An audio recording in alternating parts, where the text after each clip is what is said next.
महाराष्ट्र के नागपुर में हुई हिंसा के बाद शहर में अब शांति का माहौल है। हालांकि स्थिति तनावपूर्ण बनी हुई है। हिंसा के बाद कई सीसीटीवी फुटेज सामने आए हैं।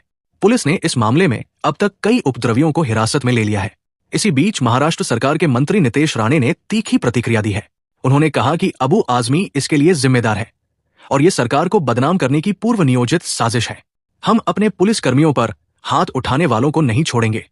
महाराष्ट्र के मंत्री नितेश राणे ने मीडिया से बातचीत में कहा, देखिए, ऐसा है कि हमारे राज्य के मुख्यमंत्री और हमारे उप मुख्यमंत्री एकनाथ शिंदे ने इसके बारे में अधिकृत निवेदन किया। सुबह सुबह वीएचपी और बजरंग दल का आंदोलन हुआ।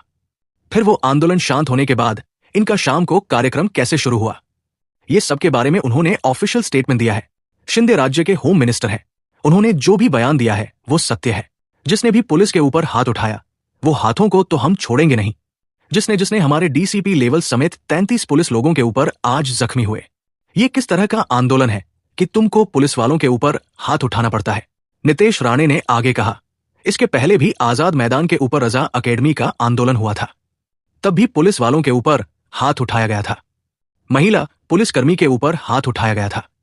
कुछ सालों पहले मुझे ऐसा लगता है कि 2008 के करीब तभी भी रजा अकेडमी का आंदोलन हुआ था। वहां पर भी 2 पुलिस वालों को मार डाला गया था। फिर मालेगांव और नांदेड़ यहां पर भी आंदोलन हुआ था।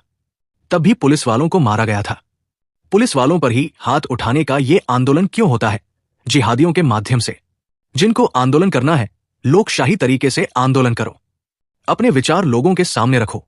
इसलिए जो जो हाथ हमारे पुलिस वालों पर उठे हैं, अभी उनको पाकिस्तान के अब्बा याद आएंगे। ये सब हमारे देवा भाव की सरकार के माध्यम से होगा। आदित्य ठाकरे ने भी बोला हमला। शिवसेना यूबीटी नेता आदित्य ठाकरे ने मंगलवार को नागपुर हिंसा को लेकर मुख्यमंत्री देवेंद्र फडणवीस के नेतृत्व वाली बीजेपी सरकार पर हमला किया और दावा किया कि बीजेपी महाराष्ट्र को मणिपुर जैसी स्थिति में धकेलने की कोशिश कर रही है। मीडिया से बातचीत में उन्होंने कहा कि नागपुर में हिंसा की अफवाह फैलने पर सीएम ने प्रतिक्रिया क्यों नहीं दी। जब भी ऐसी कोई घटना होने वाली होती है तो सबसे पहले राज्य के मुख्यमंत्री और गृह विभाग के पास रिपोर्ट आती है। क्या उन्हें इस बारे में कोई जानकारी नहीं थी? मुझे लगता है कि बीजेपी महाराष्ट्र को अगला मणिपुर बनाना चाहती है। महाराष्ट्र के नागपुर में मुगल शासक औरंगजेब की कब्र को लेकर छिड़े विवाद ने हिंसक रूप ले लिया। शहर में आगजनी, तोड़फोड़ और पत्थरबाजी के बीच करीब 40 लोग घायल हुए, जिनमें 12 पुलिसकर्मी भी शामिल हैं। इस बीच पूर्व मुख्यमंत्री उद्धव ठाकरे ने इस मुद्दे पर बीजेपी और शिंदे गुट को आड़े हाथों लिया। उद्धव ठाकरे का तंज, अगर चाहो तो हटा दो कब्र। लेकिन पूर्व सीएम उद्धव ठाकरे ने नागपुर हिंसा पर बयान देते हुए कहा, अगर चाहो तो औरंगजेब की कब्र हटा दो, लेकिन पहले चंद्रबाबू नायडू और नीतीश कुमार को बुलाओ। उद्धव ठाकरे ने बीजेपी पर हमला बोलते हुए यह भी कहा कि औरंगजेब का जन्म गुजरात के दाहोद में हुआ था।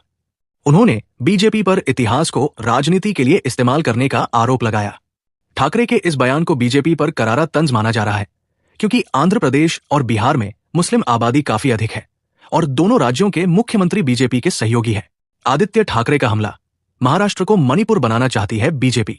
शिवसेना यूबीटी नेता आदित्य ठाकरे ने बीजेपी को घेरते हुए कहा कि जब बीजेपी सरकार चलाने में नाकाम होती है तो हिंसा और दंगों का सहारा लेती है। मणिपुर में क्या हुआ सबने देखा। अब वे महाराष्ट्र में भी यही करना चाहते हैं। उन्होंने ये भी कहा कि जो लोग 300 साल पहले मर चुके हैं उन्हें खोद कर निकाल रहे हैं, लेकिन भविष्य और वर्तमान की बात करने में अक्षम है।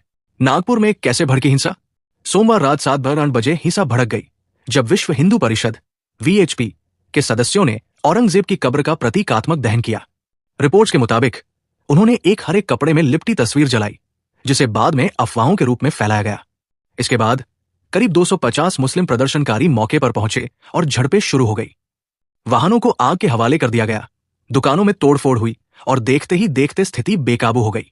फडणवीस का दावा, ये एक सुनियोजित साजिश थी। महाराष्ट्र के मुख्यमंत्री देवेंद्र फडणवीस ने इस घटना को सुनियोजित साजिश करार दिया। उन्होंने कहा कि हिंसा का मकसद विशेष समुदाय को निशाना बनाना था। उन्होंने ये भी कहा कि वीएचपी कार्यकर्ताओं ने केवल घास के ढेर जलाकर प्रतीकात्मक विरोध किया था, लेकिन अफवाह फैलाकर इसे सांप्रदायिक रंग दिया गया। शिंदे का बड़ा बयान, जो औरंगजेब का समर्थन करेगा वो गद्दार।